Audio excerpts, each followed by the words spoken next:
പറയാനുള്ളത്. സത്യാന്വേഷണ താല്പര്യത്തോടു കൂടിയാണ് നമ്മൾ ഈ സംവാദം ഏർപ്പെടുത്തിയിട്ടുള്ളത്. അതുകൊണ്ട് തന്നെ സദസ്യരും ശ്രോതാക്കളും വേദിയിലുള്ളവരുമെല്ലാം സൂക്ഷ്മതയോടുകൂടിയുള്ള ചോദ്യങ്ങളും സംസാരങ്ങളും വർത്തമാനങ്ങളും ഒക്കെ ശ്രദ്ധിക്കേണ്ടതാണ്. അത് മുജാഹിദ് പക്ഷത്തിൽ നിന്ന് പ്രതിനിധിയെ 20 മിനിറ്റ് സംസാരത്തിന് വേണ്ടി ക്ഷണിക്കുന്നു. പ്രിയമുള്ളവരെ, ഞാൻ വളരെ സംക്ഷിപ്തമായി ചില പോയിന്റുകൾ മാത്രം ഉന്നയിച്ചുകൊണ്ട് സംസാരിക്കാനുള്ള കാരണം, ഒരുപാട് കാര്യങ്ങൾ നിങ്ങളുടെ മുമ്പിലേക്ക് വലിച്ചഴച്ച് ആശയപരമായിട്ടൊരു എന്താണെന്ന് വ്യക്തമാവാത്തൊരവസ്ഥ വരരുത് എന്നുള്ള നിലക്കാണ് വളരെ പോയിന്റുകൾ മാത്രം സ്പഷ്ടമാക്കിക്കൊണ്ടുള്ള ചില കാര്യങ്ങളാണ് ഞാൻ പരാമർശ വിധേയമാക്കിയത്. ഞാൻ നേരത്തെ പറഞ്ഞത് ഈസാ നബിയുടെ കാര്യം അല്ല പ്രധാനമായിട്ട് നമ്മൾക്ക് ചർച്ച ചെയ്യേണ്ടിരുന്നതെന്ന് പറഞ്ഞത് സത്യമാണ്. കാരണം ഇതിന്റെ സംഘാടകർ തന്നെ അവസാന നിമിഷത്തിൽ ഇവരെ ഈസാ നബി ചർച്ച ചെയ്താലേ കിട്ടുകയുള്ളൂ എന്ന് കണ്ടപ്പോൾ ഒപ്പിട്ട് കൊടുത്തതാണെന്നുള്ള വസ്തുത സത്യമാണ്. കാരണം ഇവരെ സംഘാടകരുടെ ആവശ്യമുണ്ടായിരുന്നത് ഖതമു നുബുവത്തും മീർസയുടെ നുബുവത്തും ചർച്ച ചെയ്യുക എന്നുള്ളതായിരുന്നു. അല്ല, ഈസാ നബി കഴിഞ്ഞേ അവർ ചർച്ച ചെയ്യുകയുള്ളൂ എന്ന് വന്നു. ഏതുപോലെ ഇവിടെ മാർക്കറ്റിലൊക്കെ കാണുന്നുണ്ടല്ലോ, ഈ ഷർട്ട് എടുത്താലേ ഈ ടവല് കിട്ടുകയുള്ളൂ എന്ന് പറയുന്നത്. എന്നാൽ ഷർട്ട് എടുക്കാൻ നിർബന്ധിതനാകുക ടവല് കിട്ടാൻ വേണ്ടി, അല്ലെങ്കിൽ ടവല് വാങ്ങാൻ നിർബന്ധിതനാകുക ഷർട്ട് എടുക്കാൻ വേണ്ടി. അപ്പോൾ ഇവർക്ക് ഒരു കോപ്പിയുണ്ട്, റെയിൽപാളയം. അവർ ആ വഴിക്ക് അങ്ങനെ പോകും. അപ്പൊ നമ്മൾ ചക്കുന്നമല എന്ന് ചോദിച്ചാൽ വായക്കപ്പേരി എന്ന് അവർ മറുപടി പറയും. അവർ പഠിച്ചതേ അവർക്ക് പറയാൻ കഴിയുള്ളൂ, അവരെ കുറ്റം പറഞ്ഞിട്ട് കാര്യമില്ലല്ലോ. ഒരു കാര്യം അദ്ദേഹം സമ്മതിച്ചു, സാധ്യതയുണ്ട് എന്ന് മിർസ സാഹിബ് സമ്മതിച്ചിട്ടുണ്ട്. ഈസാ അലൈഹി സ്വലാം വരാൻ സാധ്യതയുണ്ട് എന്ന് മിർസ സാഹിബ് സമ്മതിച്ചിട്ടുണ്ട്. ഞങ്ങളും അത്രയല്ലേ പറഞ്ഞുള്ളൂ.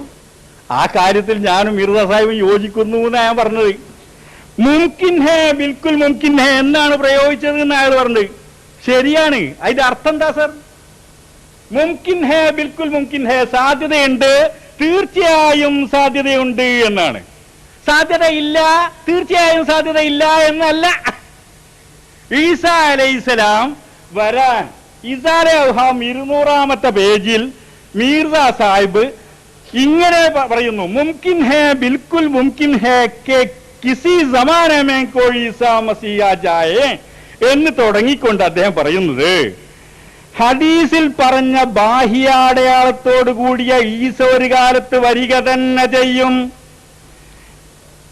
ഞാനൊരു പാവത്തിന്റെ വേഷത്തിലാണ് വന്നത്, ലോകത്തിന്റെ ഭാരമോ വിധികർത്തൃത്വമോ എനിക്കില്ല. കാര്യം ഇങ്ങനെ ഇരിക്കെ പണ്ഡിതന്മാരെന്തിന് ശങ്കിക്കണം, അവരുടെ ഉദ്ദേശം സംഭവിക്കുക തന്നെ ചെയ്യും. ഇസാലെ ഔഹാം 200-ാമത്തെ പേജ് കിതാബ് മേശപ്പുറത്തുണ്ട്. അപ്പൊ നമ്മളും മിർസ സാഹിബും ഇക്കാര്യത്തിൽ എന്താ ഭിന്നാഭിപ്രായം? അപ്പോൾ അയാൾ ചെറിയൊരു ജൽപ്പന അതിന്റെ ഇടയ്ക്ക് തട്ടിവിട്ടു. എന്ത്?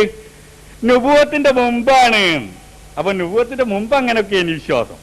ആയിക്കോട്ടെ, ഈസാ അലൈഹിസ്സലാം വരുമെന്ന് മീർസ സാഹിബിന് അള്ളാഹു ഒരു വഹി അറിയിച്ചു കൊടുത്തു. അക്കാര്യം ഇയാൾക്ക് അറിയാം. അയ്യാൻ പറഞ്ഞു, അത് കേട്ടിലയച്ചു. അള്ളാഹു മീർസയോട് പറഞ്ഞു വഹി. അത് നബിയാകുന്നതിന് മുമ്പോ പിമ്പോ വഹി വരല്? കുറെ വഹിയൊക്കെ വന്ന് 10-50 കിതാബ് എഴുതിട്ടാ നബിയാകുക. ഇയാളങ്ങനെ ഇല്ലേ? കേട്ടോ, ഈസാ അലൈഹിസ്സലാം വരുമെന്ന് മിർസ സാഹിബിന് വഹി അള്ളാഹു അറിയിച്ചു കൊടുത്തു. ഈസാ അലൈഹിസ്സലാം പൂർണ്ണ അധികാരത്തോടെ ലോകത്ത് ഇറങ്ങും. ബറാഹിനെ അഹമ്മദിയ വാള്യം 4 പേജ് 505 ഒരാൾ കേട്ടിലയച്ചു. അയാൾ കേട്ടത് സലഫിയിലെ അബ്ദുറഹിമാൻ മൗലവി അങ്ങനെ എഴുതിയില്ലേ, ഓയിപ്പുറത്തെ മുഹമ്മദ് മുസ്ലിയാർ ഇങ്ങനെ എഴുതിയില്ലേ. ഇതല്ല പ്രശ്നം. ഏതെങ്കിലും മുഹമ്മദ് എഴുതി നമുക്ക് വാദകമല്ല. ഇയാൾ നബിയാണ് എന്ന് വാദിക്കുന്നത് കൊണ്ട് അയാൾ തന്നെ നമ്മൾ ചർച്ചയ്ക്ക് എടുക്കേണ്ടി. നബിയല്ല, ഇയാൾ ഒരു മൊലിയാറാണിച്ചാ പോണാട്ട് പോയിക്കോ എന്ന് പറഞ്ഞാൽ മതി. അപ്പൊ നുബുവത്ത് കിട്ടിയ വ്യക്തി പറഞ്ഞാൽ അത് മുഖവിലക്ക് എടുക്കേണ്ടി വരും. മുഖത്ത് കിട്ടിയെങ്കിൽ അത് കിട്ടി എന്ന് വിശ്വസിക്കുന്ന ഒരു പറ്റം സഹോദരന്മാർ ഞങ്ങളുടെ മുമ്പിൽ കാണുന്നു. അവർ തെറ്റിദ്ധാരണയിൽ അകപ്പെട്ടിട്ടുണ്ട് എന്ന് അവരെ ബോധ്യപ്പെടുത്താനാണ് ഞങ്ങൾ ഈ ക്ലാസ് നടത്തുന്നത്. കാര്യങ്ങൾ നിങ്ങൾ വ്യക്തമായി മനസ്സിലാക്കണം. മീർസ സാഹിബ് പറയാണ്, അള്ളാഹു അറിയിച്ചു തന്നു വഹി മുഖാന്തരം. വഹിയായിട്ട് അറിയിച്ചു കൊടുത്ത എന്താ? ഈസാ അലൈഹിസ്സലാം പൂർണ്ണാധികാരത്തോടെ ലോകത്ത് ഇറങ്ങും ബറായിനെ അഹമ്മദിയ വാള്യം 4 പേജ് 585. അങ്ങനെ നിങ്ങൾ മറന്നുപോയി? നബി പറഞ്ഞേക്കാളും വലിയതാണോ മുഹമ്മദ് അലിയാർ പറഞ്ഞത്? ഷബാബിൽ എഴുതിയെന്ന് വിചാരിക്കുക. ഷബാബിൽ എഴുതിയാൽ നബി നമ്മുടെ പ്രമാണാണോ ഷബാബ്? ഇവിടെ മുജാഹിദുകൾ ഷബാബ് വരുന്നൊക്കെ പ്രമാണമായിട്ട് അംഗീകരിക്കുന്നോ? ഖുർആനും സുന്നത്തെ പ്രമാണമായി അംഗീകരിക്കുന്നുള്ളൂ. അപ്പോൾ മീർസ സാഹിബിന്റെ അധ്യാപനങ്ങൾ നമ്മൾ പ്രമാണമായി അംഗീകരിക്കണം ഇവരുടെ വാദമുള്ളത് കൊണ്ടാണ് നമ്മൾ അവരെ ഗണ്ണിക്കേണ്ടി വരുന്നത്. അല്ല, അയാളും ഒരു മുലിയാരെ പോലെയാണെന്ന് പറഞ്ഞാൽ നമുക്ക് അവരെ ഗണ്ണിക്കേണ്ടി ഒരു ഗതികേടില്ല. എത്ര മുലിയാന്മാർ എങ്ങനെയൊക്കെ എന്തെല്ലാം പറയുന്നു. ഈ ചോദ്യത്തിന് സുന്നിയെ മറ്റോ കാഫറാക്കുന്നു, മറ്റോ ഇങ്ങോട്ട് ആക്കുന്നു. കാഫർ ലോകത്ത് ആരിയാക്കാൻ കഴിയില്ല. ഒരാൾ ഇഡ്മാഷാക്കാം, എയ്യോ ആക്കാം, മാഷാക്കാം, കാഫറാക്കാൻ കഴിയില്ല. കാഫറാണോ അല്ലെന്ന് വിധി എഴുതേണ്ടിയ അള്ളയാണ്. ഞാൻ പറഞ്ഞത് നിങ്ങൾ കാഫറാണെന്നുമല്ല. ഞാൻ പറഞ്ഞത് ഞങ്ങളുടെ വിശ്വാസപ്രകാരം നിങ്ങൾ കാഫറാണ്. ഞങ്ങളുടെ വിശ്വാസപ്രകാരം നിങ്ങൾ കാഫറാണോ അല്ല എന്നുള്ള അള്ളാന്റെ നിങ്ങൾ തീരുമാനിക്കേണ്ടിയ. കാരണം ഞങ്ങളുടെ വിശ്വാസ പ്രമാണങ്ങൾ വെച്ച് ഞാൻ നിങ്ങളോട് പറഞ്ഞതാ. എന്തുകൊണ്ട് കാഫറാണ്? ഈസാ അലൈഹിസ്സലാം മരിച്ചുപോയി എന്ന് നിങ്ങൾ പറയുന്നത് കൊണ്ട് കാഫറാണ് എന്നല്ല ഞങ്ങൾ പറഞ്ഞത്. ചിറാഗ് ബീവിയുടെ മകൻ ഗുലാം മുഹമ്മദ് നബിയാണ് എന്ന് നിങ്ങൾ വിശ്വസിക്കുന്നതുകൊണ്ട് നിങ്ങൾ കാഫറാണ് എന്ന് ഞങ്ങൾ വിശ്വസിക്കുന്നു, മുസ്ലിങ്ങൾ വിശ്വസിക്കുന്നു, ലോകമെമ്പാടുമുള്ള മുസ്ലിം പണ്ഡിതന്മാർ വിശ്വസിക്കുന്നു. നേരത്തെ പറഞ്ഞ റാബിത്ത അടക്കമുള്ള അനവധി പണ്ഡിതന്മാർ പഠനം നടത്തിയിട്ട് അവരെല്ലാവരും വിശ്വസിക്കുന്നു. കേരളത്തിലെ സമാഅത്തെ ഇസ്ലാമി, മുജാഹിദ്, സുന്നി പോലെയുള്ള സർവ്വസംഘടനകൾ വിശ്വസിക്കുന്നു. അപ്പോൾ അങ്ങനെ വിശ്വസിക്കാൻ കാരണം ഇതാണ് ആ സഹോദരന്മാരെ ഞാൻ പറഞ്ഞത്. നിങ്ങൾ കാഫിറാണോ മുസ്ലിമാണോ എന്നുള്ള അള്ളാഹുവിന്റെ അടുത്തുള്ള കാര്യമാണ് നിങ്ങൾ തീരുമാനിച്ചോടി. പക്ഷെ ഞങ്ങളുടെ വിശ്വാസപ്രകാരം നിങ്ങൾ പുറത്താണ്. അത് ഞങ്ങൾ തുറന്നു നിസ്കരിക്കാത്ത. നിങ്ങളോട് ഒരു വിരോധം ഞങ്ങൾ ഉണ്ടായിട്ടല്ല. നിങ്ങളോട് കൂടി കച്ചവടം നടത്തുന്നു, കൂടുതൽ ചായ കുടിക്കുന്നു, ബന്ധങ്ങൾ സ്ഥാപിക്കുന്നു, അയൽവാസികളാവുന്നു, എല്ലാത്തിനും നമ്മൾക്ക് വിരോധമല്ല. പക്ഷെ നിങ്ങൾ അർത്ഥമുണ്ട് ഞങ്ങൾ ഭക്ഷിക്കൂല. കാരണം നിങ്ങൾ മുസ്ലിമാണെന്നുള്ള വിശ്വാസം ഞങ്ങൾക്ക് ഇല്ലാത്തതുകൊണ്ടാണ്. അതിന്റെ അർത്ഥം നിങ്ങളോട് വിരോധമുണ്ട് എന്നല്ല. ഞങ്ങളുടെ പ്രമാണങ്ങൾ കാത്തു സൂക്ഷിക്കേണ്ട ബാധ്യത ഞങ്ങൾക്കില്ലേ? അപ്പോൾ എന്റെ ചോദ്യമല്ല, എന്റെ പരാമർശം ഈസാ അലൈഹിസ്സലാം ജീവിച്ചിരിപ്പുണ്ട് എന്ന് മീർസ സാഹിബ് പലവരും സമ്മതിച്ചിട്ടുണ്ട്. അത് സമ്മതിച്ചതിൽ ഒന്ന് അയാൾ പറഞ്ഞു ഹുവല്ലദീ അർസലഹു ബിൽ ഹുദാ വദീനിൽ ഹഖ് എന്ന ആയത്ത് ഉദ്ധരിച്ചുകൊണ്ട്, അർസല റസൂലഹു ബിൽ ഹുദാ എന്നുള്ള ആയത്ത് ഉദ്ധരിച്ചുകൊണ്ട് മസീഹിനെ സംബന്ധിച്ച് വ്യക്തിപരവും രാഷ്ട്രീയപരവുമായ പ്രവചനമാണ് ഈ ആയത്ത്. അദ്ദേഹം രണ്ടാമതും ലോകത്ത് വരിക തന്നെ ചെയ്യും. അദ്ദേഹത്തിന്റെ കൈകളാൽ ഇസ്ലാം ആഗോള വിജയം നേടും. ബറായിനെ അഹമ്മദിയ വാള്യം 4 പേജ് 498. ഇത് നുബുവത്ത് കിട്ടുന്നതിന് മുമ്പ് എഴുതിയതാണ് എന്നാണ് ഇയാളുടെ ഒരു പരാമർശം. ഈ നുബുവത്ത് ഇയാൾക്ക് എന്നാ കിട്ടിയതെന്നുള്ള എന്നെ വ്യക്തമല്ല. പക്ഷെ അയാൾക്ക് വഹി വന്നതിന് ശേഷം അത് എഴുതിയെന്നുള്ള തെളിവ് ഞങ്ങൾ തരാം. വഹി വന്നാൽ നുബുവത്ത് കിട്ടിയെന്നല്ലേ നമ്മൾ മനസ്സിലാക്കുക. മുസ്ലിങ്ങൾ അങ്ങനെ മനസ്സിലാക്കുക. വഹി വന്നു എന്ന് പറഞ്ഞാൽ അയാൾക്ക് നുബുവത്ത് കിട്ടിയെന്നാണ്. ഇയാൾക്ക് കുറെ വഹികളൊക്കെ വന്നു, കിതാബുകളൊക്കെ എഴുതി പകുതിയൊക്കെ വെച്ചിട്ടാണോ നുബുവത്ത് കിട്ടിയത്? നുബുവത്ത് കിട്ടിയെന്നുള്ള പരാമർശം തന്നെ ഇവർ നടത്താറില്ല. വാദം പുറപ്പെടുവിക്കാണ് അവർ സാധാരണ പറയാറുള്ളത്. ആയിക്കോട്ടെ, എന്തെങ്കിലും ആയിക്കോട്ടെ, അവരിഷ്ടം പോലെ ചെയ്തോട്ടെ. അവരെ നബിയാണ്, അവരെ കാര്യമാണ്, അവരുടെ ഇഷ്ടം പോലെ ചെയ്യാവുന്നതാണ്. അപ്പോൾ അത് തിരുത്തി എന്നുള്ളത് എവിടെയാണെന്ന് അയാൾ പറഞ്ഞില്ല. തിരുത്തിൻ്റെ പറയല്ലോ, തിരുത്താം, ഒരു തെറ്റ് വന്നു പോയാൽ തിരുത്താം. അപ്പൊ അദ്ദേഹം തന്നെ പറഞ്ഞല്ലോ മക്കത്തുനിന്ന് തിരുത്തിയും ആർക്കും തിരുത്താം. ഞാൻ തന്നെ പ്രസംഗത്തിന്റെ ഇടയിൽ പുസ്തകത്തിന്റെ പേര് മാറി പറഞ്ഞു, BP തിരുത്തില്ലേ? തിരുത്താം. പക്ഷെ തിരുത്തിയത് എവിടെ? മുമ്പ് തിരുത്തിയത് കാണാൻ പോയ മൗലവി അയാള് മാക്കാന മുഹമ്മദ് അബാ അഹദി മിൻ റിജാലിക്കും വലാകിൻ റസൂലുള്ളാഹി വ ഖാതമൻ നബിയ്യീൻ എന്നതിന് ഖത്തം കർനെ വാല നബിയോങ്ക എന്ന ആയത്തിന്റെ അർത്ഥം BP മുന്നിലൂടെ വെച്ചാട് മീർസ സാഹിബ് തിരുത്തിയെന്ന് പറഞ്ഞു കേട്ട് തിരുത്തിയെ തേടി പോയിട്ട് കൊല്ലെട്ടെണ്ണായി. പടുംകുറ്റി തിരുത്തിയ അയാളെ പിന്നെ കണ്ടില്ല എന്ന് പറയാൻ തിരുത്തിയത് എവിടെ? ഇപ്പോഴും ഈ കിതാബ് നിങ്ങൾ വിറ്റുകൊണ്ടിരിക്കുന്നു. ഇത് വായിക്കണമെന്ന് എന്താ മനസ്സിലാക്കേണ്ടിയത്? സംഗതി വായിച്ചതിന് ശേഷം ഇയാളെ എത്തുപോവുക, തിരുത്തിനോ തിരുത്തിയില്ലേ എന്ന് ചോദിച്ചേ. എന്താ ചെയ്യേണ്ടത്? നമ്മൾ കാദിയാനി ബുക്ക് സ്റ്റാളിൽ പുസ്തകം വാങ്ങുന്നു, ബറായിനെ അഹമ്മദിയ വാങ്ങി അത് വായിച്ച് അവിടെ പോയി ഇങ്ങനെ വായിച്ചു വെക്കും. മസീനെ സംബന്ധിച്ച് വ്യക്തിപരമായ രാഷ്ട്രീയപരമായ പ്രവചനമാണ് ആയത്ത്. അദ്ദേഹം രണ്ടാമതും ലോകത്ത് വരിക തന്നെ ചെയ്യും, അദ്ദേഹത്തിന്റെ കൈകളാൽ ഇസ്ലാം ആഗോള വിജയം നേടും എന്ന് മീർസ സാഹിബ് എഴുതി നമ്മൾ വായിക്കുന്നു. പിന്നെ തിരുത്തിനോ തിരുത്തിയില്ല എന്ന് പോയി അന്വേഷിക്കാം. ആണോ? ഇപ്പോഴും ഞാൻ പറഞ്ഞില്ലേ, ഈസാ അലൈഹി ഇസ്ലാം പൂർണ്ണാധികാരത്തോടെ ലോകത്തേക്ക് ഇറങ്ങി വരും. ബറാഹിനെ അഹമ്മദിയ ഇപ്പോഴും വിൽക്കുന്നതിലുണ്ട്. അദ്ദേഹത്തിന് വഹി വന്നതാണ്, അള്ളാഹു അറിയിച്ചു കൊടുത്തതാണ് ഈസാ നബി അലൈഹി ഇസ്ലാം വരുമെന്ന്. ഖാദിയാനികൾ നിർബന്ധമായും ഈസാ നബി അലൈഹി ഇസ്ലാം വരുമെന്ന് വിശ്വസിക്കണം. കാരണം മീർസക്ക് വഹി വരെ ഒന്നുണ്ട്. നമ്മൾക്ക് പിന്നെ ഹദീസിൽ നിന്ന് കിട്ടണ ഹദീസ് ലൈഫാണോ സഹിയാണോ എന്നൊക്കെ നോക്കേണ്ടി വരും. ഇവർക്ക് അതും കൂടി നോക്കണ്ട. ഇവർ അടിവരട്ട് ഈസാ നബി ജീവിച്ചിരിപ്പുണ്ട് തന്നെ വിശ്വസിക്കണം. കാരണം മീർസക്ക് വഹി വന്നില്ലേ. അപ്പൊ ചില വഴികൾ സ്വീകരിക്കുകയും ചില വഴികൾ തള്ളുകയും ചെയ്യുകയാണോ? ഹദീസുകളിൽ പറയപ്പെട്ട ബാഹ്യാടയാളങ്ങൾ പുലർന്ന മസീഹ് ഏതെങ്കിലും കാലത്ത് വരിക തന്നെ ചെയ്യും. കാരണം ഈ വിനീതൻ ലോകത്തിന്റെ ഭരണാധികാരിയായ രാജാവായല്ലോ വന്നത്, സാധു സന്യാസിയുടെ വേഷത്തിലാണ്. നബി സല്ലല്ലാഹു അലൈഹി വസല്ലമയുടെ മറവ് ചെയ്യപ്പെടുന്ന ഒരു സദൃശ മസീഹ് തന്നെ വരാൻ സാധ്യതയുണ്ട്. ഈസാ ലേഖനം 470 ഇപ്പോഴും വായിക്കാം. അപ്പൊ ഈസാ നബിനെ പറ്റിയുള്ള കാര്യങ്ങളൊക്കെ മീർസ സാഹിബ് എഴുതിയത് വെട്ടിയിട്ടുണ്ടോ അല്ലേ എന്നുള്ളത് ഓഫീസിൽ പോയി പിന്നെ ചോദിക്കുകയാണോ വേണ്ടത്? പുസ്തകം വാങ്ങി നമ്മൾ വീട്ടു പോകുന്നു, നമ്മൾ വായിക്കുന്നു, പിന്നെ ഇത് വെട്ടീനോ തിരുത്തീനോ എന്ന് ചോദിക്കുക. അല്ല, അദ്ദേഹത്തിന് ഈ വാദത്തിൽ ഉറച്ചു നിൽക്കാൻ കഴിഞ്ഞിട്ടില്ല. ഈ വാദത്തിൽ ഉറച്ചു നിൽക്കാൻ മീർസ സാഹിബിന് കഴിഞ്ഞിട്ടില്ല. ചോദ്യങ്ങൾക്ക് മറുപടി പറയാനും കഴിഞ്ഞിട്ടില്ല. ഇപ്പൊ അദ്ദേഹം അവസാനമായി പറഞ്ഞല്ലോ, എന്ത് ഈസബിന് മറിയം എന്ന് വരുമെന്ന് പറഞ്ഞാൽ ചിറാവ് ബീവിയുടെ മകൻ വന്നാലും മതി എന്ന്. അത് മതി എന്ന് പറഞ്ഞാൽ ഞാൻ കാക്കിരിയുള്ള വരാന്ന് പറഞ്ഞാൽ KCC വന്നാൽ മതിയാവോ? നിങ്ങളെ മാളെ കെട്ടാൻ ഞാൻ നിശ്ചയിച്ച് ഞാൻ KCC അങ്ങോട്ട് പറഞ്ഞാൽ മതിയോ? പുതിയാപ്പിളായിട്ട് നിങ്ങൾ കൈ കൊടുക്കുവോ? കൊടുക്കൂല അല്ലേ? എന്നാ ഇതും അത് തന്നെ. 60 ചില്ലാനം ഹദീസിൽ പറഞ്ഞത് ഈസബിനു മറിയം എന്നാ. ഒരൊറ്റ സ്ഥലത്തും ചിറാഗ് ബീവി എന്നോ ഗുലാം മുർത്തസ എന്നോ ഗുലാം അഹമ്മദ് എന്നോ പഞ്ചാബ് എന്നോ ഇന്ത്യ എന്നോ പറഞ്ഞില്ല. എന്തോ ഒന്ന് പറയണ്ടേ സൂചന. പെട്ടെന്ന് ഒരു ആപ്പിൾ ഇങ്ങനെ കൊണ്ടുവന്ന് ഇത് ഓറഞ്ചാണ്, ഞാൻ ഇതിന് ഓറഞ്ച് എന്നാ പറയലെന്ന് പറഞ്ഞാൽ സംഗതി സാധുവാകുമോ? ഓന് വട്ട് എന്ന് പറയാന്നല്ലാതെ.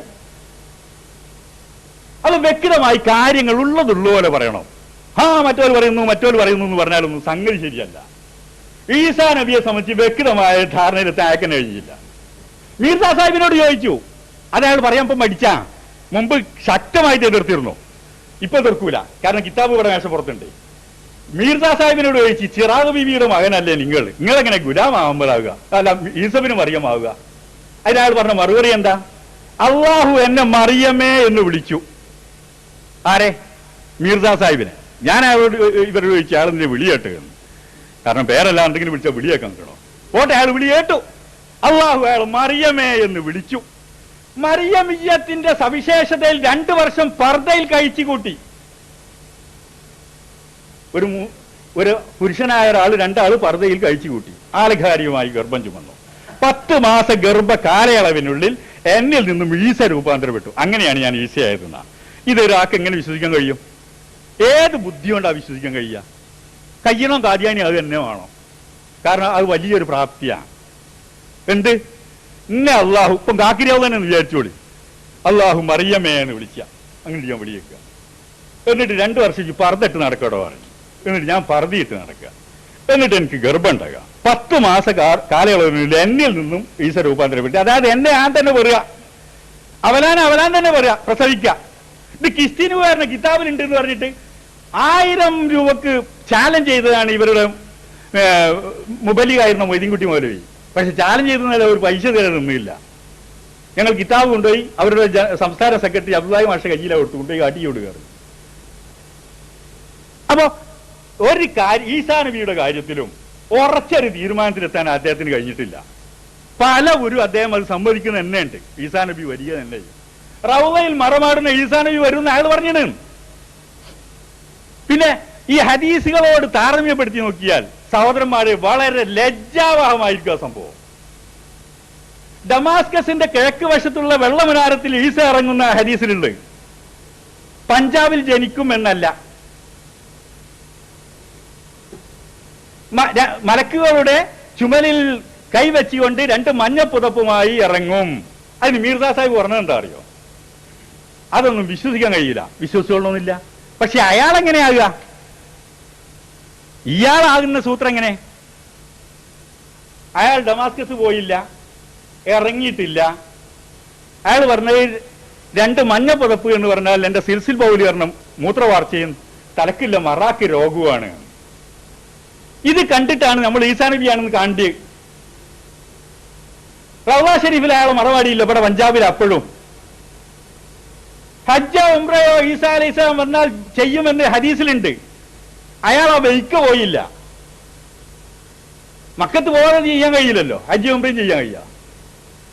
ഓരോ ഹദീസിനോടും താരതമ്യപ്പെടുത്താൻ അയാളെ കഴിയാത്ത രീതിയിൽ, അത്രയും വിഭിന്നമായ രീതിയിലാണ് കാര്യത്തിന്റെ കടപ്പ്. അപ്പം മറ്റേ മൗലവി പറഞ്ഞില്ലേ, മറ്റേ മുസ്ലിയാർ പറഞ്ഞില്ലേ, അവിടെ പറഞ്ഞില്ലേ, ഇവിടെ പറഞ്ഞില്ലേ, എവിടെയും പറയണ്ട, ഇത് നബിയാ.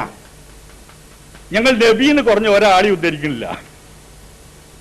ഓരോ കൂട്ടത്തിൽ തന്നെയുള്ള മൗലവി ഉദ്ധരിച്ചും കൂടി ഞങ്ങൾ പറയുന്നില്ല. ഇത് മീർസ സാഹിബ് പറഞ്ഞ. എന്നിട്ട് നോക്കൂ ഇദ്ദേഹത്തിന്റെ ജൽപ്പനങ്ങൾ. സഹോദരന്മാരെ, എത്ര കണ്ട് പോയി വഷളത്തരം നിങ്ങളൊന്ന് ഓർക്കണം.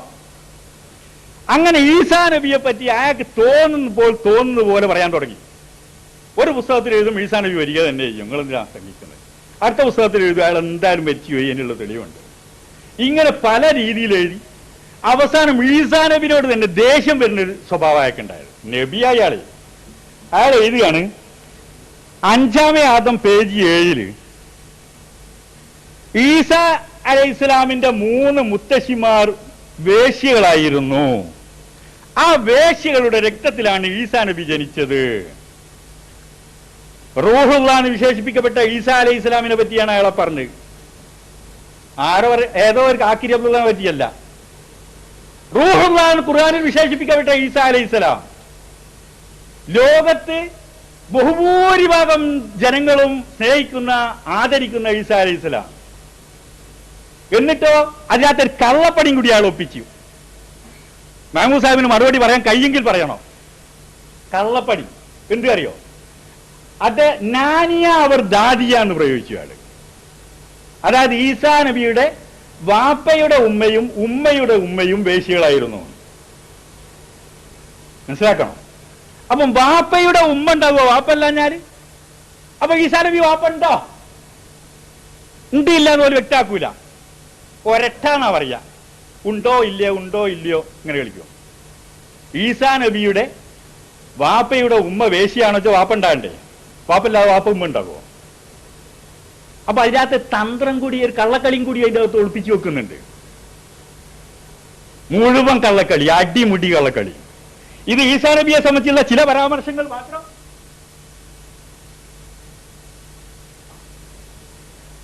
നിങ്ങൾ മനസ്സിലാക്കണം.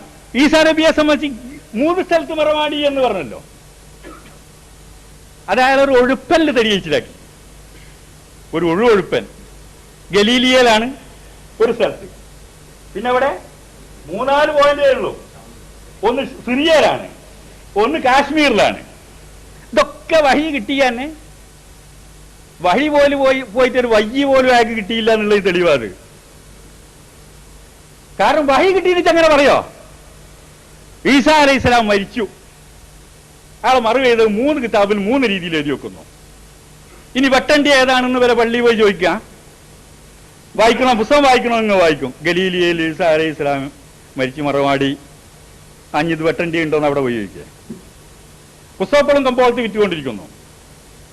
അപ്പൊ സംഗതി എന്താന്ന് വെച്ചാൽ, ഇവർക്ക് ആവശ്യമുള്ള ചില പോയിന്റുകൾ എടുത്തിട്ട് ഒരു കാദ്യാനിസത്തിന് രൂപം ഇവർ നൽകി. ലാഹോരികൾക്ക് ആവശ്യമുള്ളത് കുറച്ചിങ്ങ് എടുത്തിട്ട് ഒരു കാദ്യാനിസത്തിന് അവർ രൂപം നൽകി. തിമാരൂരികൾക്ക് ആവശ്യമുള്ളത് കുറച്ചിങ്ങ് എടുത്തിട്ട് ഒരു തിമാരൂസത്തിന് അവരും രൂപം നൽകി. നിങ്ങളും കുറെ കക്ഷികളില്ല എന്ന് ഇയാൾ ചോദിച്ചു. നമ്മൾ പല കക്ഷികളുണ്ട് എന്നുള്ളത് സത്യം. 1400 വർഷമായി. പക്ഷെ 1400 വർഷമായിട്ടും നമ്മൾക്ക് ഇപ്പോഴും ഹറം ഒന്നാണ്, ഖുർആൻ ഒന്നാണ്, കൂടെയാണ് അവിടെ പോയിട്ട് എല്ലാവരും ഒരു ഇമാമിന്റെ കുഴിയിൽ അണിനിർന്ന് നമസ്കരിക്കുന്നത്. അവിടെ തവാഫ് ചെയ്യുന്നത് കൂടെയാണ്, സഅയ് ചെയ്യുന്നത് കൂടെയാണ്, ഹജ്ജ് ചെയ്യുന്നത് കൂടെയാണ്, സുന്നിയും ജമാഅത്തും മുജാഹിദും ഒക്കെ. ഇവർ 3 കൂട്ടരും കൂടി യോജിക്കുന്ന ഏക കേന്ദ്രം റേഷൻ ഷാപ്പാ. അല്ല വേറെ അടി ഇവർ യോജിക്കുന്ന ഒരു ബിന്ദുവില്ല. റേഷൻ ഷാപ്പിൽ എല്ലാവരും ഒരു പോവാറുണ്ട്. അപ്പൊ മുസ്ലിങ്ങൾക്ക് ഇപ്പോഴും കേന്ദ്രീകരിച്ച ബിന്ദുണ്ട്. 1000 പാർട്ടിയാണെങ്കിലും. മക്കത്ത് പോയാൽ ഇമാം ആരാന്ന് ചോദിച്ചിട്ടല്ല കീഴില് അണിനിർന്ന് നിസ്കരിച്ച് കാക്കിരി അബ്ദുള്ള, അബ്ദുറഹ്മാൻ KCC ഒക്കെ. ആ നിസ്കരിച്ച ഇമാമിന്റെ കീഴിലാണ് എല്ലാവരും ഇവിടെ എപിയും ഈക്കിയും മുജാഹിദും ജമാഅത്തും ഒക്കെ ഇവർ നിസ്കരിക്കോ? ഈ മറുപടിനെ പറഞ്ഞ നിസ്കരിക്കോ? പള്ളിക്കാരി ടീച്ച കാറ്റ് പോകുന്നുള്ളേ ഉള്ളൂ. അതിരിക്കട്ടെ, ഞാൻ ആ വിഷയത്തിലേക്ക് പ്രവേശിക്കല്ലേ, ഈസാ നബിന്റെ കഥ തന്നെ എടുക്കുക. അപ്പൊ ഈസാ നബിയെ സംബന്ധിച്ച് വ്യക്തമായ ധാരണയിലെത്താൻ മീർസ സാഹിബിന് മരണം വരെ കഴിഞ്ഞില്ല. ഇനി അദ്ദേഹം പകരക്കാരനാണെന്നൊരു വാദം, അല്ല ഈസ തന്നെയാണെന്നൊരു വാദം. ഈസ തന്നെയാണോ? നിങ്ങളെങ്ങനെ ഈസയാകുക എന്നുള്ളതിന് ആ ഗർഭമുണ്ടാകുന്ന കാര്യം അയാൾ പറഞ്ഞത്. പിന്നീട് അയാൾ പകരക്കാരനാണെന്ന് പറയുന്നു. ഈസാ നബി അലൈഹി ഇസ്ലാമിന്റെ പകരക്കാരൻ വരുന്നു വല്ല ഹദീസിലും കണ്ടു നിങ്ങൾ? പകരക്കാരൻ വരുന്നു, പകരക്കാരൻ വരുന്നു എവിടെയും കാണില്ല. അള്ളാഹു സുബ്ഹാനഹു വ തആല പകരക്കാരനാക്കേണ്ട ഗതികേട് വരില്ല. കാരണം മാളിയും മുള്ളാരിയും അറിയുന്നവനാ അള്ളാഹ്. നാളെ എനിക്ക് സോക്കടാവുമല്ലോ എന്ന് അറിയില്ല, അതുകൊണ്ട് കാക്കിരി ആവുന്നത് നാളെ വരും എന്ന് പറയാ. സോക്കടായിട്ട് പകരക്കാരനെ ACCനെ പറഞ്ഞേക്കാം. അള്ളാഹ്ക്ക് അങ്ങനെ ഗതികേട് വരില്ല പകരക്കാരനെ പറഞ്ഞേക്കണ്ടേ. കാരണം നാളെ എന്ത് സംഭവിക്കുന്നു അള്ളാഹ്ക്ക് അറിയാം. ഇതുവരെ അങ്ങനെ സംഭവിച്ചിട്ടുമില്ല. ഇനി നിങ്ങൾ ഒറ്റൊന്നുകൂടി ചോദിച്ചു നോക്ക്. 60 ജില്ലാനോ ഹദീസിൽ പറയാ ഈസബിന് മറിയം വരുമെന്ന്. എന്നിട്ട് അള്ളാഹു പഞ്ചാബിൽ ഒരു പകരക്കാരനെ പറഞ്ഞയക്കുക. എന്നിട്ട് അയാളെ നമ്മൾക്ക് കണ്ടറിയാൻ കഴിയാതെ വരിക. എന്നിട്ട് പരലോകത്ത് നിന്ന് അള്ളാഹു ഇന്നെ വിചാരണ ചെയ്യാണ്. സപ്പോസ് അള്ളാഹു വിചാരണ ചെയ്യാം. കാക്കിരിയോളെ ഈസബിന് മറിയം വരുമെന്ന് മുഹമ്മദ് നബി സല്ലല്ലാഹു അലൈഹി വസല്ലം പറഞ്ഞിട്ടുണ്ട്. 60 ജില്ലാ ഹദീസ് പറഞ്ഞിട്ടുണ്ട്. എന്നിട്ട് ഞാൻ ഒരു പകരക്കാരനെ അയച്ചിരുന്നല്ലോ, എന്നിട്ട് എന്തേ അയാൾ വിശ്വസിക്കാൻ ഞാൻ ചോദിക്കുക? അങ്ങനെ അള്ള ചോദിക്കൂല, ഏതോ അവള ചോദിച്ചെന്ന് വരും. അള്ളാഹ്ക്ക് ചോദിക്കാൻ കഴിയില്ല. കാരണം എന്താ? പകരക്കാരനല്ല അയക്കല്. പകരക്കാരൻ എനിക്ക് കണ്ടറിയാൻ കഴിഞ്ഞില്ല. പഠിച്ചവനോട് നേരിട്ട് പറഞ്ഞാ പോരെ. അങ്ങനെ പകരക്കാരനെ അയക്കുന്ന അള്ളാഹി പറഞ്ഞില്ല, മുഹമ്മദ് നബിയും പറഞ്ഞില്ല, ഒരു ലൈഫ് ഹദീസിലും കാണുന്നില്ല. അപ്പൊ പകരക്കാരൻ ആരൊക്കെയോ വന്നിട്ട് അതിലോ പോയി ചെയ്തോട്ടെ. ഈസാ അലൈഹി ഇസ്ലാം അവസാന കാലത്ത് ദജ്ജാലിനെ കൊല്ലാൻ വേണ്ടി വരും എന്ന് പറഞ്ഞിട്ട് അന്ന് വരുന്നെന്ന് അക്കാലത്തുള്ള ജനങ്ങൾ കണ്ടാൽ മതി. അതിനിപ്പോ നിങ്ങളാരും തിടുക്കം കൂട്ടണ്ട. ആ അവസ്ഥയാണ് നമ്മൾക്ക് ആവശ്യം. ഇത് സ്പഷ്ടമായി കിട്ടും എന്നുള്ള ഒരു വിശ്വാസത്തോടു കൂടി ഞാൻ അവസാനിപ്പിക്കുന്ന സാധനം. ഇനി രണ്ടു പക്ഷത്തെയും വിഷയാവതരണങ്ങൾ കഴിഞ്ഞു. സദസ്സിനും അതുപോലെയുള്ള മുജാഹിദ് പക്ഷത്തിനുമുള്ള ഇവർക്കല്ലേ ഫസ്റ്റ് അല്ലേ?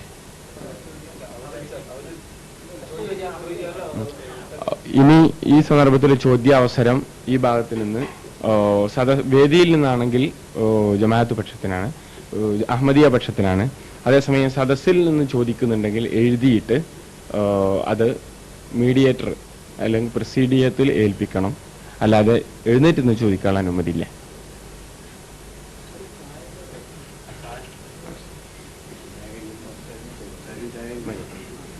അതിന് ചായ കഴിഞ്ഞതിന് ശേഷം നമുക്ക് ചോദിക്കാം.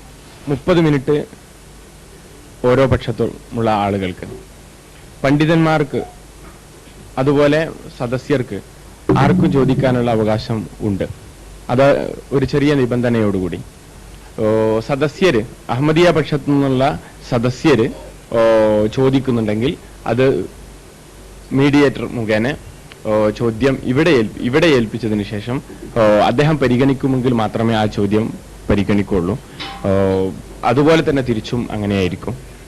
ചോദ്യം ആദ്യം അഹമ്മദിയ പക്ഷത്തു നിന്നുള്ള ചോദ്യമാണ്.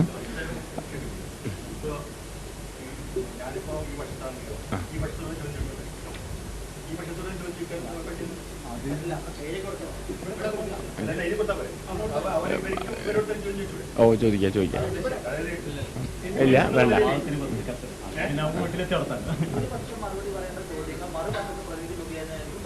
മറുപക്ഷത്തെ പ്രതി അവിടെ കൊടുക്കണം ചോദ്യം ഉണ്ടെങ്കിൽ.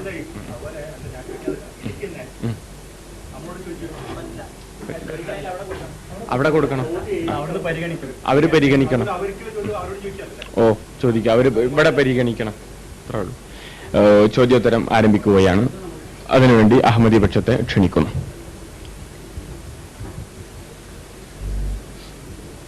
ഷോക്കുണ്ടായിരുന്നു തോന്നുന്നു. ഷോക്കില്ലല്ലോ. 5 മിനിറ്റ് ഉത്തരം. ചോദ്യത്തിന് ചോദ്യം, ഒന്നാമത്തെ ചോദ്യം, ഈസാ നബി അലൈഹി സ്വലാം ജീവിച്ചിരിപ്പുണ്ട് എന്ന് വിശുദ്ധ ഖുർആനും ഒരുപാട് ഹദീസുകളും സാക്ഷ്യം വഹിക്കുന്നുവെന്നും അതിൽ ഖുർആനിൽ തെളിവുണ്ട് എന്നും മുജാഹിദ് സെന്ററിൽ നിന്ന് പ്രസിദ്ധീകരിക്കുന്ന ഖാദിയാനിസത്തിലും മുമ്പുള്ള അൽമനാറിലും ആയത്തുകൾ നിരത്തിയിട്ടുണ്ട്. ഇന്ന ആയത്തുകളാണ് എന്നുകൂടി അൽമനാറിൽ നിരത്തിയിട്ടുണ്ട്. അപ്പോൾ മുജാഹിദിന്റെ പ്രസ്ഥാനത്തിന്റെ ജിഹ്വയായ ഒരു പത്രത്തിൽ ഈസാ നബി മരിച്ചിട്ടില്ല എന്നതിന് തെളിവ് ഉദ്ധരിക്കുന്നു. അതേസമയത്ത് മുജാഹിദ് പണ്ഡിതനായ ജനാബ് അബ്ദുറഹ്മാൻ സാഹിബ് പറയുന്നു അങ്ങനെ ഒരു തെളിവ് ഖുർആനിൽ ഉണ്ടാകാൻ പാടില്ല, അങ്ങനൊന്നില്ല. ഇതിൽ ഏതാണ് ശരി എന്നാണ് എൻ്റെ ചോദ്യം.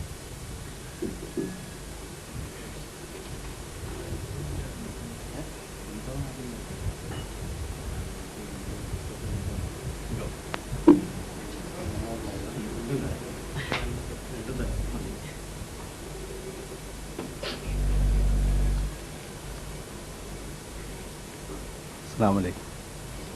അൽഹംദുലില്ലാഹി റബ്ബിൽ ആലമീൻ വസ്സലാത്തു വസ്സലാമു അലാ റസൂലില്ലാഹിൽ അമീൻ വഅലാ ആലിഹി വസ്സഹ്ബിഹി അജ്മഈൻ.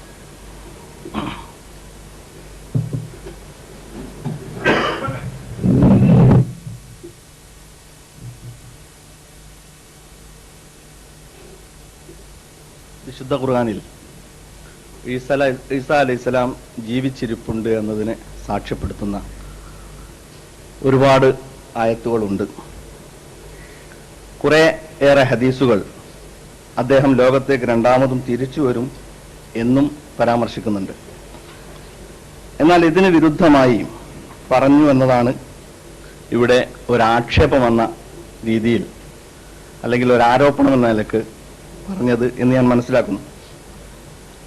ഖുർആനിൽ പറഞ്ഞിട്ടുണ്ട്, ഹദീസിൽ പ്രസ്താവനയുണ്ട് എന്ന കാര്യം മുജാഹിദിന്റെ പ്രസിദ്ധീകരണത്തിൽ ഏതെന്ന് പറഞ്ഞിട്ടില്ലെങ്കിലും ഉണ്ട് എന്ന് എന്ന് ചോദ്യകർത്താവ് പറയുന്നു. അത് ഏതിലാണെങ്കിലും ശരി ഉണ്ട് എന്ന കാര്യം അംഗീകരിക്കുകയാണ്. എന്നാൽ അതില്ല, അത് സാധ്യമല്ല, അങ്ങനെ പറയാൻ പാടില്ല എന്ന് അബ്ദുറഹ്മാന്റെ പുസ്തകത്തിലുണ്ട് എന്ന് പറയുന്നിടത്താണ് അത് ശ്രോതാക്കളെ അവരൊരു വലിയ ഉദ്ദേശത്തോടു കൂടി തന്നെയാണ് പറയുന്നത്. ശ്രോതാക്കളെ ശരിക്കും കബളിപ്പിക്കാൻ വേണ്ടി ആണ് ഇവിടെ ചോദ്യത്തിലൂടെയും നേരത്തെ വിഷയം അവതരിപ്പിച്ചതും പറഞ്ഞിട്ടുള്ളത്. ഈ പുസ്തകത്തിലാണ് ഈ കാര്യത്തെക്കുറിച്ച് പരാമർശിച്ചുള്ള ഒരു പുസ്തകം.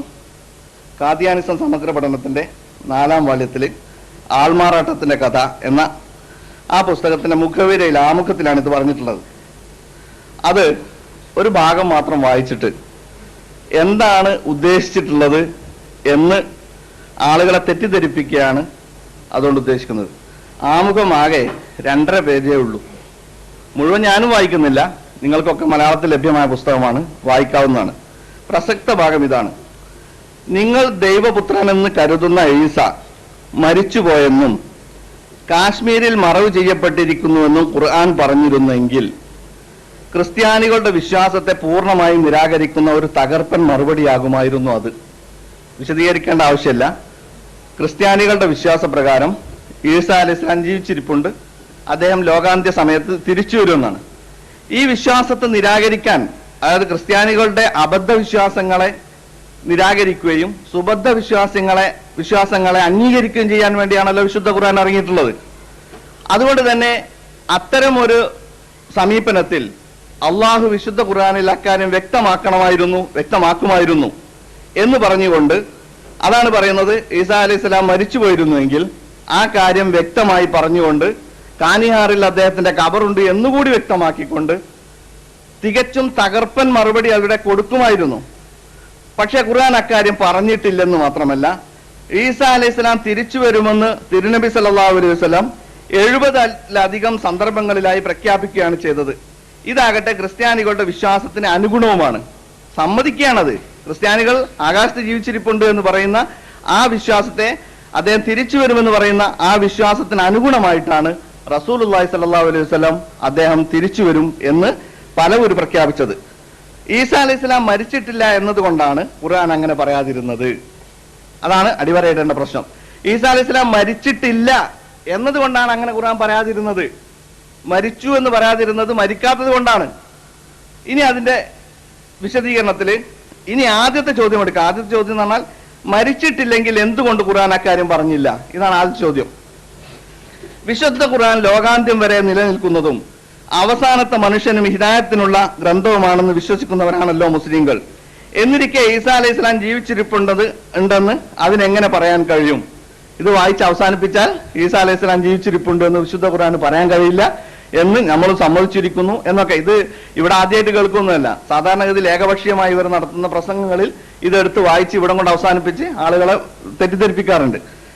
ഈസാ അലൈഹി സ്വലാം വരികയും 40 വർഷത്തെ ജീവിതത്തിന് ശേഷം മരണപ്പെട്ട് റൗള ഷെരീഫിൽ സംസ്കരിക്കപ്പെടുകയും ചെയ്ത ശേഷവും പാരായണം ചെയ്യപ്പെടുന്ന ഖുർആനിൽ ഈസാ നബി മരിച്ചിട്ടില്ലെന്ന സൂക്തമുണ്ടായാൽ എന്തായിരിക്കും ആ ഖുർആന്റെ വിധി? ഇത് ഞങ്ങൾ മനസ്സിലാക്കേണ്ടത്, ഈസാ അലൈഹി സ്വലാം രണ്ടാമത് ലോകത്തേക്ക് വന്നതിന് ശേഷം എല്ലാവരുടെയും വിശ്വാസപ്രകാരം, മുസ്ലിങ്ങളുടെ വിശ്വാസപ്രകാരം മുഹമ്മദ് നബി സല്ലല്ലാഹു അലൈഹി വസല്ലമയുടെ ഹദീസുകൾ പറയപ്പെട്ടതനുസരിച്ച് അദ്ദേഹം റൗള ഷെരീഫിൽ സാധാരണഗതിയിൽ മരിക്കുകയും റൗള ഷെരീഫിൽ മറമാട് ചെയ്യപ്പെടുകയും ചെയ്യും. അതിനുശേഷം ഈ ഖുർആൻ നിലനിൽക്കും. കാരണം ആ ദിവസം പെടുന്നതിനെ ഒരു ലോകാവസാനം സംഭവിക്കുകയില്ല. അപ്പോൾ ഖുർആൻ പിന്നെയും പാരായണം ചെയ്യപ്പെടും.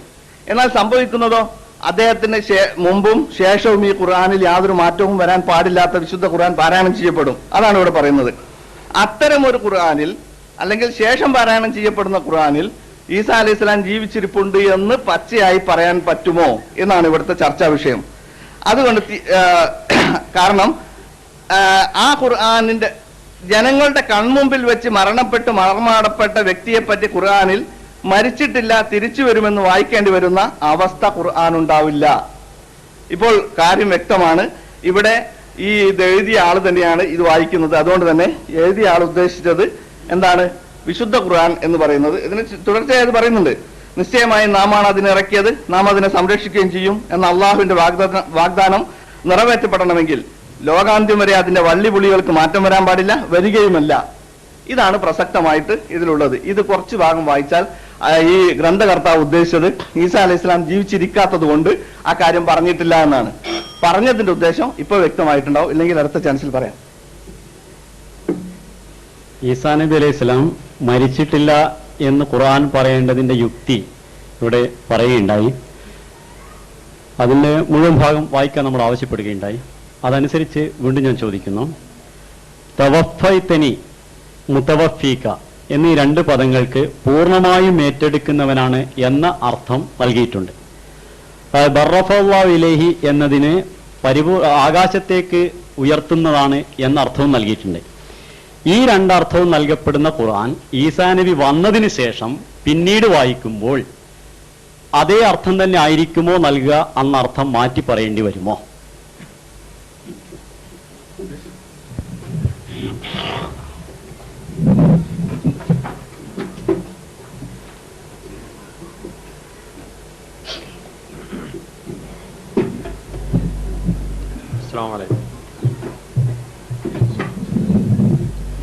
അൽഹംദുലില്ലാ സ്വലാത്തു വസ്സലാമു അലാ റസൂലില്ലാ വഅലാ ആലിഹി വസ്ഹാബിഹിൽ ഫൈസീൻ ബിറല്ലാഹ്. ബറഫഅഹുല്ലാഹു ഇലൈഹി എന്നതിന് ഈസാ നബി വന്ന് മരിച്ചു കഴിഞ്ഞാലും ഇത് തന്നെ ആയിരിക്കുമോ അർത്ഥം നൽകുക എന്നാണ്. അങ്ങനെ തന്നെയാണ് നൽകേണ്ടത്. കാരണം മാ മാത ഈസാ ഇബ്നു മറിയം ഫഇന്നഹു ഹയ്യുൻ ഫിസ്സമായി എന്ന് ഖുർആനിൽ ഒരായത്തുണ്ട് എന്ന് സങ്കല്പിക്കാം. എങ്കിൽ മാ മാത ഈസാ ഇബ്നു മറിയം വഇന്നഹു ഹയ്യുൻ ഫിസ്സമായി എന്ന് ഈസാ നബി അലൈഹിസ്സലാം തിരിച്ചു വന്ന് മരണപ്പെട്ടതിനു ശേഷവും വിശുദ്ധ ഖുർആനിൽ ഇത് പാരായണം ചെയ്തുകൊണ്ടിരിക്കണം.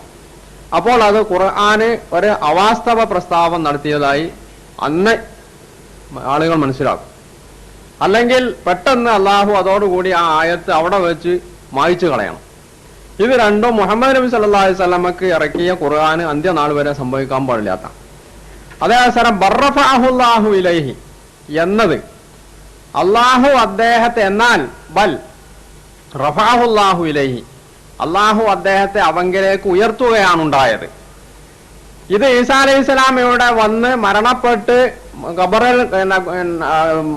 ഖബറടക്കപ്പെട്ട് കഴിഞ്ഞാലും ഖുർആനിന്റെ ഈ പരാമർശത്തിന് ഒരു വൈരുദ്ധ്യമില്ല.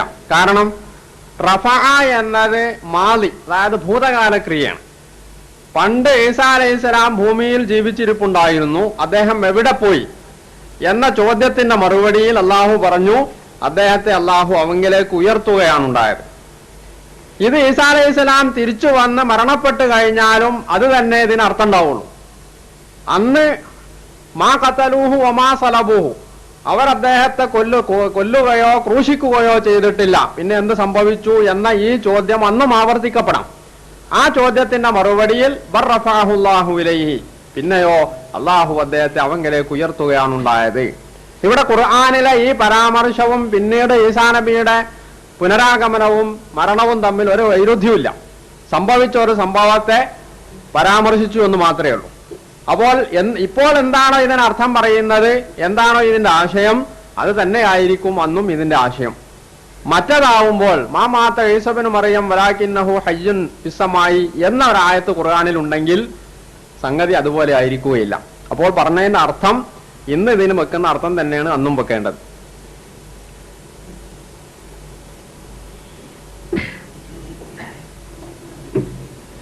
ഞാൻ ചോദിച്ചതിൽ ഒരു വാക്കുകൂടി ബാക്കിയുണ്ട്. മുത്തവഫീക, ഇത് പറഞ്ഞിപ്പം മാളിയിലാണ് പ്രയോഗിച്ചത്. അതായത് പിന്നെ ബർറഫഅല്ലാഹു ഇലൈഹി, അള്ളാഹു ഉയർത്തി എന്നാണ്. അതേ കാര്യം തന്നെ മുദാരിയിൽ പ്രയോഗിച്ചിട്ടുണ്ട്. ഞാൻ നിന്നെ മരിപ്പിക്കുന്നവനാണ് മുത്തവഫീക എന്നതിന്. അത് മരിപ്പിക്കുന്നവനാണ് എന്നുള്ള വരുന്ന കാലത്താണ് ഇസ്മുഫാലായിട്ട് ഉപയോഗിച്ചിട്ടുള്ളത്. അതേ സമയത്ത് തന്നെ റാഫിയുക്ക, നിന്നെ ഞാൻ ഉയർത്തുന്നവനാണ് എന്നുകൂടിയുണ്ട്. അപ്പോൾ ഉയർത്തുന്നവനാണ് എന്നത് ഉയർത്തിയതിന് ശേഷവും അതിനുശേഷം മരിപ്പിച്ചതിന് ശേഷവും ഇവിടെ മറമാടപ്പെട്ടതിന് ശേഷം പിന്നെ ഓതുമ്പോൾ ഈ ആയത്തനുസരിച്ച് എന്ത് ഹിദായത്താണ് ആളുകൾക്ക് കിട്ടുക, ഈ ആയത്തിന് പിന്നെ എന്താണ് പ്രസക്തി? അതേപോലെ തന്നെ റസൂലൻ ഇലാ ബനി ഇസ്രായേൽ, ഇസ്രായേലിയർക്കുള്ള റസൂലാണ് എന്നുകൂടി ഖുറാനിൽ ഉണ്ട്. അപ്പൊ അത്തരം ആയത്തുകൾക്ക് എന്തായിരിക്കും പ്രസക്തി? 5 മിനിറ്റിന്റെ ഉള്ളിൽ പറയാവുന്ന ചോദ്യത്തിനെ മറുപടി പറയുള്ളൂ. എല്ലാ ചോദ്യങ്ങൾ കൂടി ഒന്നിച്ച് മറുപടി പറയാൻ കഴിയില്ല. അതുകൊണ്ടാണ് മുത്തവഫീഖ എന്ന് പറയാതെ പോയത്.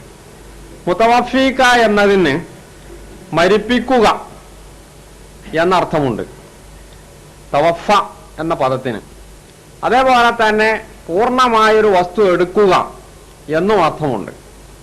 ഈ കാര്യം മുസ്ലിങ്ങളെ പോലെ ഖാദിയാനികളും മിർസ സാഹിബും അംഗീകരിക്കുന്ന ഒരു കാര്യം.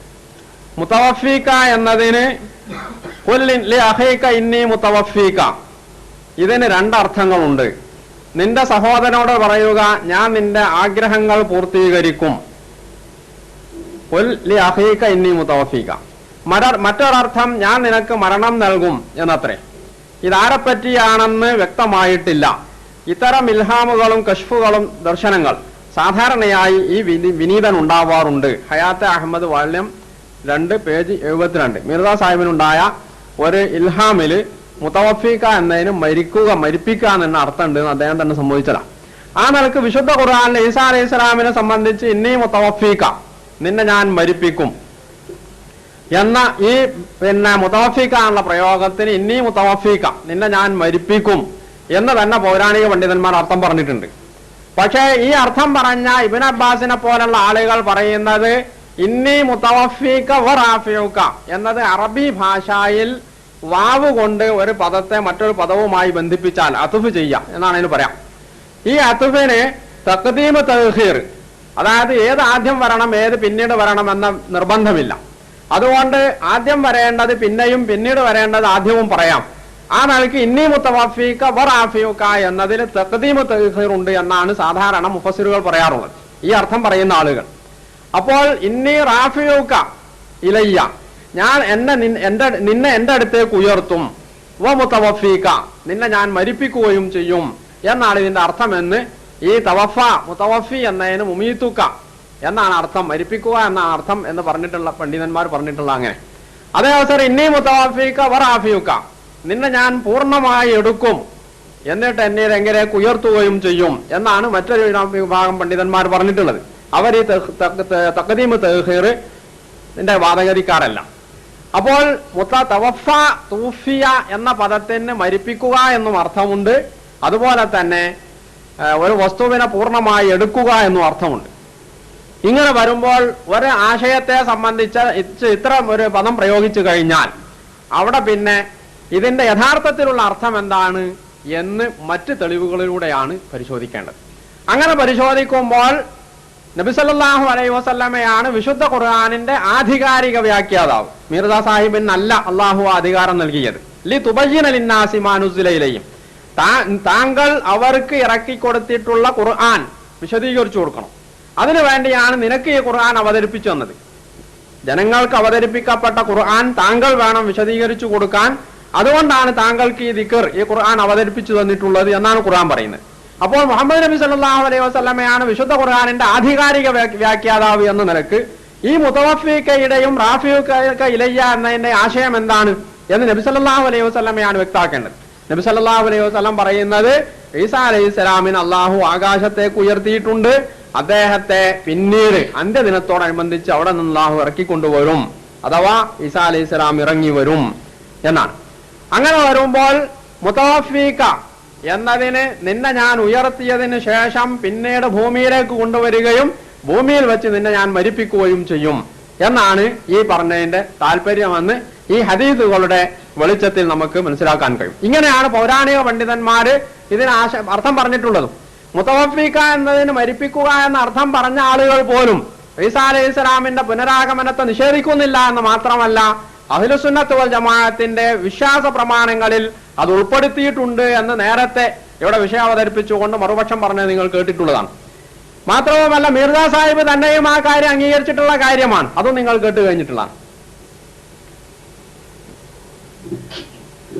മുതവഫീക എന്ന പദത്തിന് പൂർണ്ണമായി എടുക്കുക എന്നർത്ഥമുണ്ടെന്നും അതേപോലെ തന്നെ മരിപ്പിക്കുക എന്ന അർത്ഥമുണ്ടെന്നും രണ്ടർത്ഥമുണ്ടെന്ന് പറയുകയുണ്ടായി.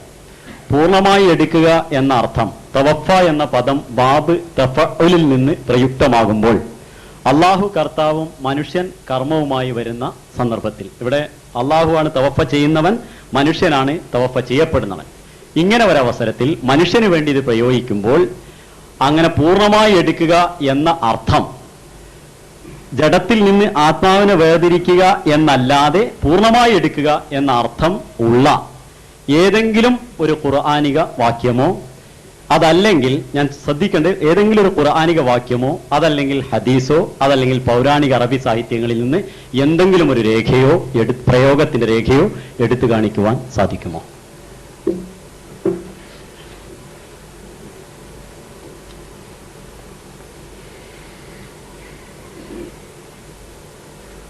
ഇവിടെ 3 തെളിവാണ് ആവശ്യപ്പെട്ടത്. ഒന്ന് മിർസയുടെ ഖുർആന്, അല്ലെങ്കിൽ ഹദീസ്, അല്ലെങ്കിൽ പൗരാണിക പണ്ഡിതന്മാരുടെ വാക്ക്.